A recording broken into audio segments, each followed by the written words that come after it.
One of the usual tear-jerking but utterly false stories about Muhammad is that he died a poor man. Sahih al-Bukhari 3.283 narrated by Qatada. Anas went to the Prophet with barley bread having some dissolved fat on it. The Prophet had mortgaged his armor to a Jew in Medina and took from him some barley for his family. Anas heard him saying, "The household of Muhammad did not possess even a single sa' of wheat or food grains for the evening meal, although he has 9 wives to look after." Just like all the other tens of thousands of stories concocted about Muhammad by his followers over a period of 300 years, this one also can be easily disproved, and as usual, based entirely upon the records of Muhammadan Islam. Muhammad was a poor man to start with, but his financial fortunes changed dramatically when the 40-year-old, very successful Meccan merchant Khadija bint Khuwaylid proposed to and married Muhammad at age 25. Although he was allegedly illiterate, nonetheless, he was somehow able to trade, buying and selling, counting, bargaining and contracting, etc. Khadija's wealth was so substantial that Muhammad did not have to earn a living, and hence was able to spend a lot of time alone, presumably contemplating the universe. By the way, there is no mention whatsoever of Muhammad ever earning a living through hard work after Khadija's death, nor whatever happened to her assets after she died. These important items are very conveniently never addressed by Muslims. Unfortunately for the followers of Muhammad, we are now publicly asking these questions that require serious answers from the so-called scholars of Islam. Since, according to the hadiths, Khadija was reputedly very wealthy, why are there many other hadiths that describe Muhammad as being in penury? He should have inherited her wealth after all. What happened to her wealth? How could it have vanished so mysteriously? Muhammad allegedly received his first revelation at age 40. From then until Khadija died when he was 49, we have no information about how he earned a living, especially since there is no mention that he was still trading. Nor do we have any reports that when Khadija died, she and Muhammad were in a poor financial state. I ask again the simple and logical question: what happened to Khadija's wealth that caused Muhammad to be poor? Why are these simple and very important questions never addressed by the so-called scholars of Islam? Why not? Is this why, after his escape to Medina, Muhammad became the head of the first organized crime syndicate in history? I would like our audience to always remember that Muhammad, the alleged peace-loving, just, merciful and compassionate Prophet of Allah, composed a surah or chapter called Al-Anfal, chapter 8, meaning the spoils of war, specifically created to have Allah sanction and justify Muhammad's slaughter and plunder of the wealth and enslavement of the survivors of all those who disagreed or opposed him, be they pagan Arabs, Christian Arabs, or Judaized Arabs. Al-Anfal, or Spoils of War 8.41. And know that out of all the booty that he may capture, a 5th share is assigned to Allah and to the Apostle. Sahih Muslim Hadith 4328 narrated by Sa'ad ibn Abu Waqqas. Mus'ab ibn Sa'ad said, "My father took a sword from the khums, meaning the 5th share of the booty, and brought it to the Prophet and said, 'Grant it to me.' Muhammad refused. At this, Allah revealed Al-Anfal 8.1. They ask thee concerning the spoils of war. Say, the spoils of war are for Allah and the Apostle." Ladies and gentlemen, please be aware how clever Muhammad was by first assigning 20% of all booty and plunder to himself and Allah.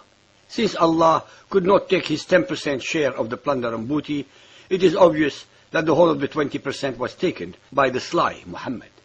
Secondly, when Muhammad was confronted with a disputed item of plunder, he had another one of his made-to-order revelations asserting that all booty is solely at the discretion of Muhammad and Allah. Once again, since Allah is not actually a participant in the sharing of the booty, thus all the plunder is very conveniently left in the hands of Muhammad to deal with as, how and when he pleased. What a lovely partnership we have here. Both Muhammad and his Allah enjoyed the spoils resulting from the slaughter, enslavement, plunder and booty of Allah's predestined humanity. This predestined humanity is called unbelieving or disbelieving infidels or kuffar. Since they are kuffar, Muhammad and his murderous thugs are sanctioned by Allah to have them dealt with at will. Muhammad and his Allah are the unbeatable duo of piracy. Sunan Abu Dawood Hadith 2742, narrated by Habib ibn Maslam al-Fihri.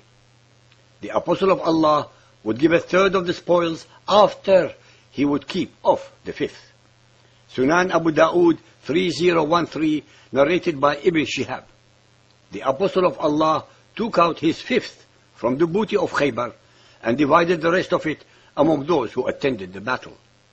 Sunan Abu Dawood, Book 19, number 2961, narrated Umar ibn al-Khattab.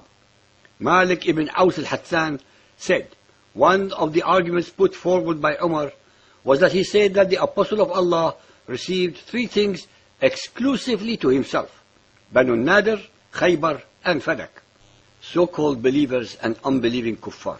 Banu Nadir, Khaybar, and Fadak were tribes and agricultural villages that belonged to the industrious and successful native Judaized Arabs whose wealth Muhammad coveted and plundered for himself.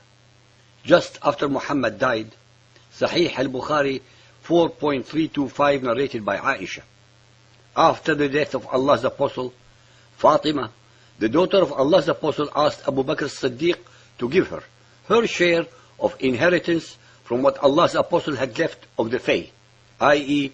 booty gained without fighting, which Allah had given him.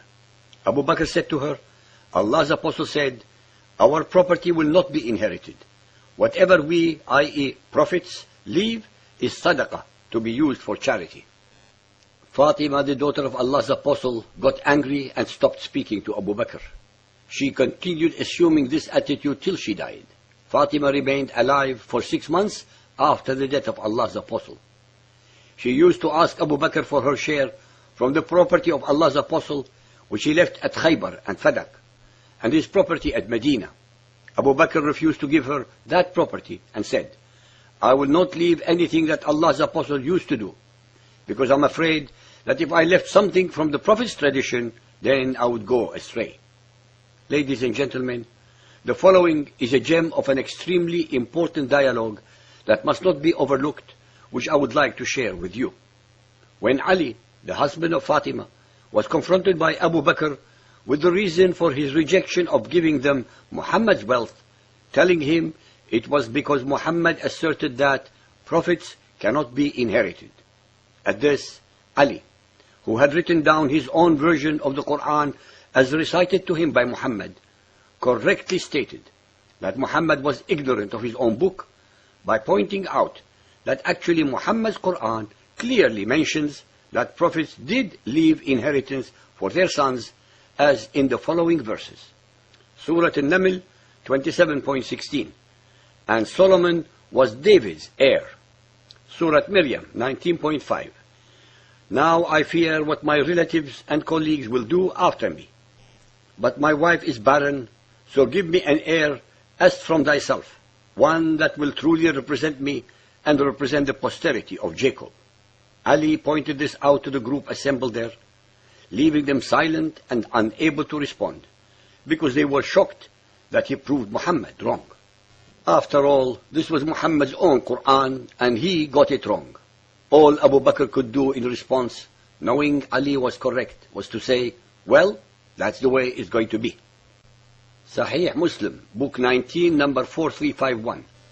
It is narrated on the authority of Aisha, when the Messenger of Allah passed away, his wives made up their minds to send Uthman bin Affan as their spokesman to Abu Bakr to demand from him their share from the legacy of the Holy Prophet. At this, Aisha said to them, hasn't the Messenger of Allah said, we prophets do not have any heirs? What we leave behind is to be given to charity? Dear listeners, I thought it best to recite the following gem last. Sahih al-Bukhari 5.743, narrated by Aisha. The Prophet died while his armor was mortgaged to a Jew for 30 sa' of barley. How can any moral and logical person accept anything in Muhammad's Quran or Hadith as either divine or true when we find out that Muhammad contradicted his own Quran and Aisha, the mother of the believers, deceiving us by telling us the absurd story of how poor Muhammad died when his other wives, his daughter Fatima, his son-in-law and nephew Ali, and his cousin Al-Abbas were demanding their share of a substantial inheritance? I leave it to all of you so-called believers and unbelieving kuffar to ponder and assess.